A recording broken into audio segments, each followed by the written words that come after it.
my life here has like two threads, and one is a response to calls coming from within, and the other one is the occurrence of synchronous events. This has been happening for all this to take place. After 40 years of being in the US, in Oklahoma, then Dallas, then New Jersey, and Los Angeles alone, 33 years. In 2006, I ended up in Santa Rosa to be near my younger son, his wife, and the children. So being recently widowed, that resulted in the molting away, I think, of many sheets. I found myself exploring my being, as well as Sonoma County. So what I felt about Sonoma County within a few months of being here was this what I designed. Because coming from Los Angeles especially, it was like the smiles. People were smiling all the time. Not used to that at all. And so in this search, I was drawn to this city. While reading the Petaluma360.com, I think it's the news on the internet that tells you what's happening in Petaluma. And in Santa Rosa, in my apartment, I would go and think, hey, it's nice that all these things are happening, especially the Aquis Cafe. I'm not into all that music, but I'm happy that there's a place that such music and stuff is available. So I got drawn to that way through the internet, but also got drawn to it when I volunteered at the Petaluma Arts Museum. And I remember writing to Pamela Toliet just by looking at her on the internet. I thought she sort of represented Petaluma in a strange way to me. So I started writing to her. I don't know what I wrote to her at this point, but I did. And she was a mayor then. And I would wander around in West Petaluma admiring the houses, the quaint downtown, St. Vincent's Church. I was very happy to go in there quite often. So not suited to living in apartments, I decided that I should get a house somewhere. And I was super scared because it's the first time I'm going to do it by myself. My husband was alive previously, and so he made all the decisions, and I just had to say yes or no. And that was so easy. But now everything was on my own. I'm going to have to live alone.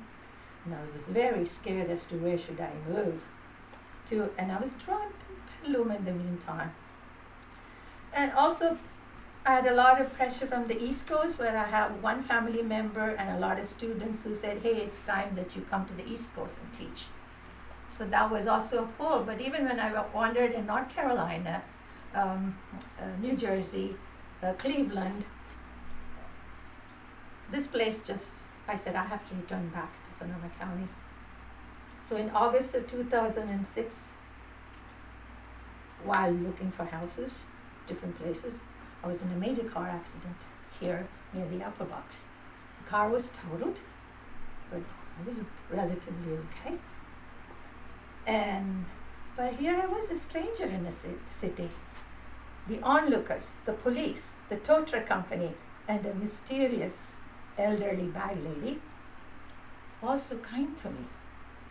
So, and my friends in Santa Rosa said, see, that's a sign you shouldn't move to Petaluma. See, that's a sign. As a matter of fact, one person who's Health Net Pharmacy, I think, they said, you know what, we were 16 years in Petaluma, it's a horrible place to be. But many years later, I saw them and they said, so where are you living? I said, Petaluma.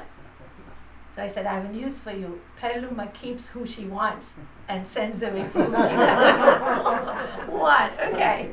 So she knows who she wants. So, and then I wrote this poem. Then I got, when people started talking like that, because I felt very different. So I said, Petaluma, how must I earn to be your resident? Perhaps my head is not bent enough. Perhaps I'm not worthy as I gauge myself to be. But if you will lay a nest for me, then through your nourishing looks, thrive I will and serve thee, remembering your past while fostering the present, a bridge to the future, allowing a free and nourishing passage, a to and fro between what was and what will be. So this was composed on August 3rd, 2009. And many of my friends thought I would change my mind, but on December 31st, 2009, when I was handed the keys to this house, I felt that I was given a place on my mother's lap. And you will see later on why I said my mother's lap.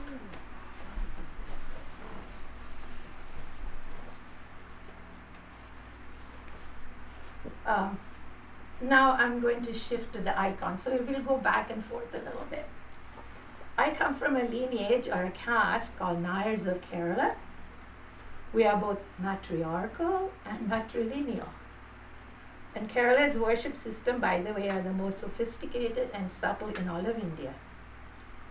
Women of our community used to maintain sacred groves called Kavu, where they lived. And today, UNESCO considered these remaining ones, small or even the big ones, as important bioreserves. So in Los Angeles, where I have stayed the longest, in the community called Westchester, where we bought a house, I tried to create an approximation of the sacred grove.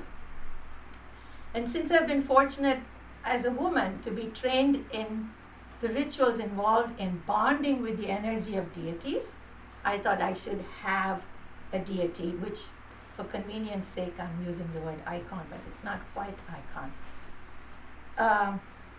So I decided to install a sculpture, and there's always a reason, a main reason as to why you bring in a sculpture. Nowadays it's not so, because the organization gets together and says, we need a temple and we have to hold a temple. But that's not the way it was in the past.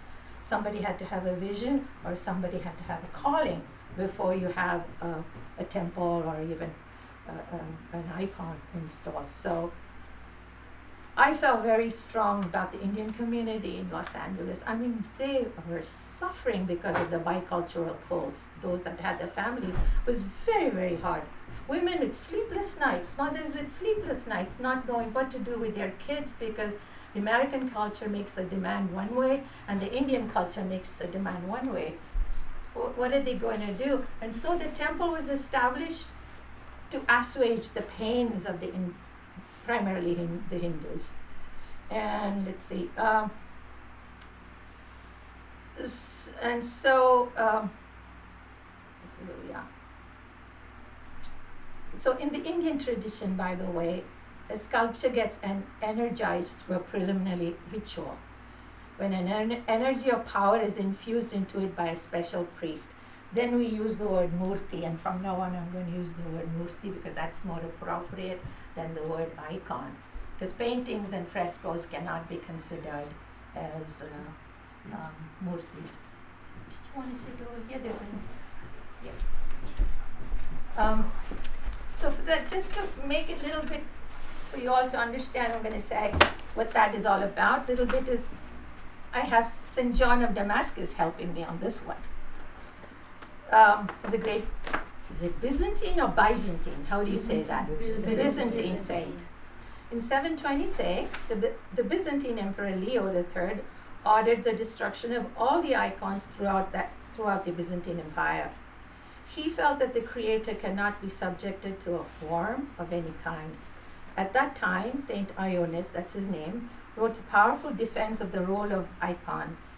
The victory of this defense eventually resulted in the Orthodox Church being able to retain the very important role of icons in worship.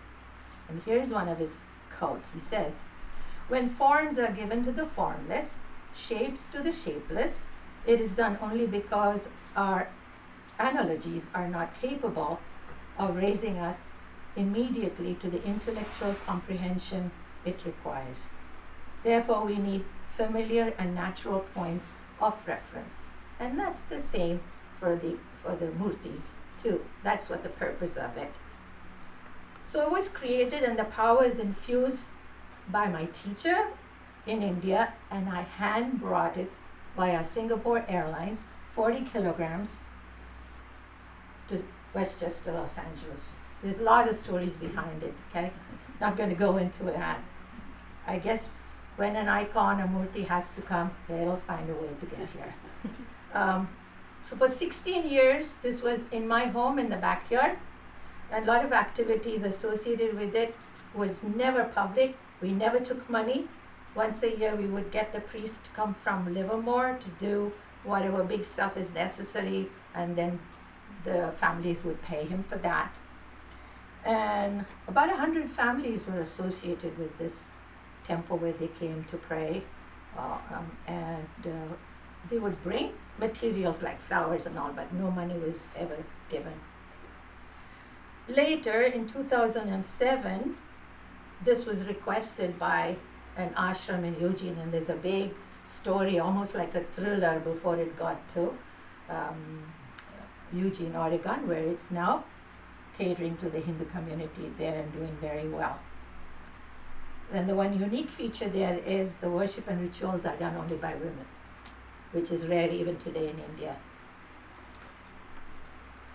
Now, unlike that deity, this one that we have here, I felt had to come to Sonoma County, not just for Indians, but for anyone who felt the pulls of the mental and physical unwellness coming from within and without. So unwellness is what is called dukkha in Sanskrit. It's not sorrow, which we usually see as sorrow. It's not sorrow. Dukkha is unwellness. And so sukha is wellness and not joy. That's why she's called Durga, because she has the capacity to destroy that. So we had a ceremony in January, and it was very appropriate this time. Every January in full moon we do that, and this time it was very, very meaningful because of what's happening to this country. Is this propensity for the negative is getting so strong that it became very important for those of us who were doing that ceremony to focus it that way. And I was feeling this morning in the story, there's always a story behind this, the story, scriptural story, Durga comes into being because the people forgot the value of the Vedas, the most ancient scriptures. And I'm thinking, well, we are forgetting the value of the Constitution, and that's why we're in big trouble. And it's probably been going on for a while, eroding, and now it's come to this point. So this is what happens. So we appeal to her to help us cross this, and the prayer itself will say, help me cross this terrible ocean. And unlike the other one that gets all the Indian people know how in temples the murtis have all this gold jewelry and clothes and offerings of milk and whatnot, not this one. This one's just going to get meditation and a communication with the person who's coming and nothing more than that. So when I infused the power into it, that was the concept, though you're not going to get any of that stuff. So how I got this sculpted in India and shipped to the US is another long story, rather painful. I think my son would know about it. He had a wonderful story. Not going to do it here. So at any rate, when she arrived, I felt I was living in the apartment, and something told me, no, she shouldn't be in Santa Rosa. She needs to be in Petaluma. Don't ask me why. Why I felt that way. And I was going to get a storage facility here, the cheapest, because it's just a deity going in there. Wasn't a deity as yet, it was just a sculpture. And my computer teacher, Robert Caruso, maybe some of you know him, he teaches at Santa Rosa Junior College. He said, forget it. She's not going to stay in any, he was already calling her a she, all right? She's not going to stay in any storage facility. I'm going to keep her in my garage. And he ended up calling her the queen. So just by being in the garage, he was having all kinds of experiences that he would write to me. And I didn't have anything to say about it because those are his personal experiences. All I would do is whenever I wanted, he would make it possible for me to go to the garage and put a little flower there. Sometimes I would see he has put flowers there too. So anyway, that was a very beautiful experience to see what effect the sculpture had on Robert. Now we're going to the house search now. Whenever I wandered in Petaluma, it was really odd. People would say, we need your energy here, we need your energy here. And I would say, I'm going to put it all in this bin called flattery. Just throw it into it. But it was getting to be so often, I thought, there's probably something behind it. I shouldn't take it personal. maybe it's a message coming that I'm not paying attention to. It was easier after that. And here I'm looking, Healdsburg, Sonoma, Windsor, Santa Rosa, Petaluma, 61 homes. 61 homes, and very, very scared. I don't know where to move to. So I have a student who's also a priest, chief priest at a temple, very young man. I told him, could you do an astrological divination? Now this is not just a hanky-panky stuff, okay? It's very complicated and very serious calculations involved in this effort. And I had never done this before. So I gave him just the names of the cities, and he doesn't know a whole lot of English. 3 days later, I called him. He was in the bus, and I said, so what did you get? He said, Petaluma. So I said, why? He said, because there's a woman's energy. I said, Petaluma doesn't mean woman. He said, I don't care. This is what I saw. He said, there's a strong, this is how he described, a strong, feminine, nurturing energy. That's the place for you. So I said, okay. Decision made without me thinking about it anymore. And then one fine day I noticed the seal on the cars, the city seal on the cars. Here, the city cars, it had there's a woman there. So now I thought, was this the vibrations he was picking up? Who knows? Then the search began as to who she was. Many of you know some of these names. Lucy Cortum was the first person who said she'll help me. Joe Vasanti of the museum, and then Catherine here, I know, I'm from the Sonoma County, and then Claire Cooper at the city clerk. They provided whatever materials I needed to look into it. And the previous researches I've done was zoology and worked for the Lone Star Gas Company, but nothing like this, okay? But some research is still research, so. Took me 3 months to find that she's a combination of the goddess Demeter and Ceres. And last trip, when I went to Greece, the first trip I'm making to Greece, I checked there and they confirmed, of course they were saying it's Demeter, they wouldn't even consider it Ceres, because I think Greeks don't quite like that the Romans have kind of built up on their Demeter, but it is really both of them. She has the features of both. What grew from the Demeter part into a greater and ongoing quest, it's an ongoing quest, study and observations, I'll reserve for another time. Maybe in 2 to 3 years, I'll have something more to say about that. Now, this was the only house I walked in and I said, I love it. I have no idea why I said that, but I couldn't afford it because the outside wasn't done properly. It went off the market. Now, my students kept praying that I should get it. There's a student in San Diego, Maria, she put it up on her altar and she was praying. The picture of it, she found on the internet, she put it up and she said, I hope she gets it, I hope she gets it. Well, it came back with the outside all done and I was able to purchase it. And guess what? I found myself with a good house near a church, near a masjid, a mosque, and with wonderful neighbors. The Oaks, Greg Mitchell across, the Reuters next door, Tom and Elizabeth over there, Ozzy and Cynthia here. Now the Oaks, 3 generations have been involved in the shrine and in the house and more. So I consider myself very lucky that if I told you the mother watches out, and I ended up in such a safe place. As a matter of fact, Kishore and Amy, my son and daughter, are very relieved that I am where I am. Primarily because of the city and my neighbors, because they know that I'm alone and that they still wouldn't have to worry that much. In this connection, I should add 2 remarks that my younger son made. I don't know if you remember, Kishore. Not sure if I'm quoting you right, but somewhere approximate, okay? It said, in Sonoma, we were talking about where to move. And I remember he said, Mom, Petaluma is the only city that has more intellect and culture. Because remember, we moved from LA, from Los Angeles. So in a way, it's a downer in terms of culture and stuff. But it was, still he said, of all the places, Petaluma is the one place that I think has more of what you want. And the other thing he said, do you remember that? He said, no. And the other thing he said was, I can picture you 80 years old, walking to all the places you need to go, walking. even in rain. Which is true. This is a walker's town. You can walk just about everywhere. Now we move from the house to the sculpture. It was brought to my garage because it's still a sculpture until the adobe was built with cob from the backyard itself. So the adobe is built from the dirt from the backyard, and every single brick has a sacred Sanskrit syllable or mantra written on it.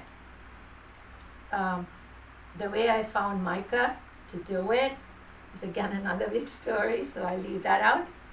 So once the sculpture was housed, the power infusing ceremony needed to be done by myself. Now, while this part of this infusion of power, an important ritual is the opening of the eye, and that has to be done by a sculptor. Now here I'm in Sonoma County, what am I going to do?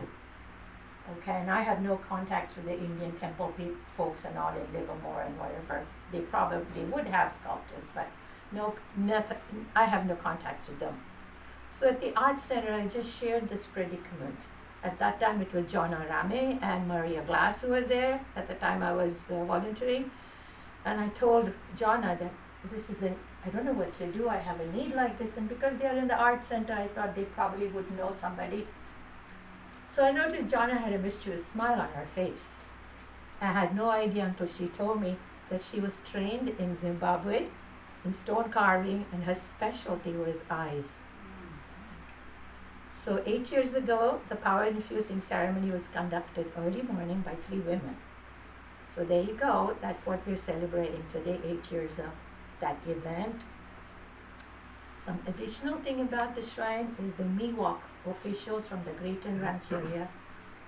They have accepted her presence and given her a name, which was recited to me, but according to their rules, I cannot utter or share. Since then, this has been frequented by many. It's not like crowds coming, it's like whoever feels the need comes. It's never locked. Whenever they have felt the need, it's still private, and those who come are aware that we are in a neighborhood, so they know not to disturb. Now, 2 other important structures you'll see in the grove besides the fire pit. The fire pit, again, is based on Vedic principles, the number of bricks, the shape, there's a lot to that. And again, I found a local person who was able to do it. His last name is Gallagher, Tom Gallagher, and he's always going around in one of those station wagons that have wolves painted on the outside. He's a big lover of wolves. That's what I remember about him. And there's a marble stele which Teresa Barrett unveiled, and the marble stele, if you look carefully, has the sickle, which is the tool, is in the hand of the lady on our Petaluma city seal. And that represents the law of karma. As you sow, so shall you reap. So there's a booklet that we issued that time, and we're going in for the 2nd edition that will be available in August. So while Teresa did the unveiling for the stele, the adobe was unveiled by Mayor, when she was mayor, is Pamela Poirier. I don't remember Teresa coming with her. I didn't know Teresa then, but I think I've got to know her pretty much now. And I hope to get to know more about her, in the future. You know what I'm talking about. There's another area. When I first visited Petaluma, that means while I was wandering here, and working and volunteering at the Art Center, there's an aspect of it that hit me, not very comfortable aspect. It was almost like a dark cloud hanging over this town. I couldn't understand why, especially when I used to take walks in Scholenberger Park. I used to feel that very strong. It used to trouble me, and many elderly residents of this place confirmed my feelings. So I undertook a ritual when I was in India for 14 days to offset that observation. When I came back, David Yearsley, he was alive then, and Elizabeth Howell, and many of you know, friends of the Petaluma River, they took me in a boat to midstream the Petaluma river, and we dumped the stuff from the ritual, which is all biodegradable, just flowers and turmeric, but it had to be done midstream, so they took me over there. With very little effort, they understood exactly what I was doing and why it needed to be done. And later, something that came out of it is the ancestor shrine. Again, there's a lot more to that. Why that all came into existence. I think some of the students who are in my class always talk about, in the class it's always a story, the stories come in like those packages where you open a big package and then there's another package and then there's another package. That's how all these events and stories go. So I just try to pick only the very important, but there's a lot more to it. And so we do this once a year. We have at the ancestor shrine, we have an event, and that's when I share about the history of that shrine. So only 3 events are held here. The full moon in January, where particularly it's the Hindus who come and we use Sanskrit prayers to kind of direct the movement of our thoughts for the rest of the year. And this year it was very, very important because we felt like we were being dragged down with what's happening in this country.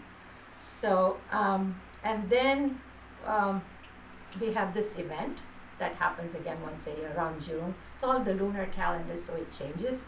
And then the ancestor night. That's all. Only 3 events we have like this. The rest is just workshops, guided rituals, and I do Turkish Sufi music and healing practice in Ronet Park. Sometimes that's held here too. So we'll get to the end now.